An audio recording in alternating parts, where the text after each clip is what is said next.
अभिनय क्षमताको आधारमा दुई नायकहरू अनमोल केसी कि पल शाह? पल शाह। सास फेर्नै पर्दैन थियो नि, अघि थाहा थियो मलाई। होइन अब हजुर छान्नुको कारण त पलजी त अब मेरो अब आफ्नै भइहाल्नुभयो। अब त्यही अब नछान्ने कारण अब छान्नै पर्छ क्या मैले पलजी। अनमोल केसी अनि हाम्रो पल शाह। अनमोल केसी र पल शाहमा एकजनालाई छान्नु पर्दाखेरि म त पल शाहतिरै जान्छु। मलाई एकदमै मनपर्ने एक्टर हो।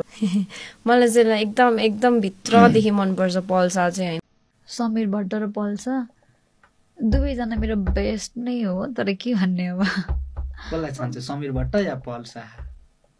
कस्तो अप्ठ्यारो क्वेसन। तर मलाई दुवैजना बेस्ट लाग्छ। अब उहाँले धेरै स्ट्रगल गर्नु भएको छ। म अहिलेलाई चाहिँ पल शाह नै छान्छु। ओके, दामी। गुरु? म नि पल शाह। सुरुमै अभिनेता द्वय पल शाह कि प्रदीप खड्का? पल शाह।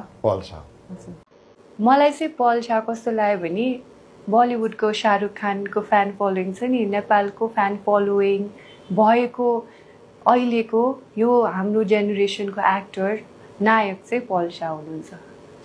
त्यही हो त्यही शब्दमा। दर्शकबिन तपाईहरुलाई आजको भिडियो कस्तो लाग्यो? यदि राम्रो लागेमा कृपया भिडियोलाई लाइक, कमेन्ट र शेयर गर्न नबिर्सिनु होला।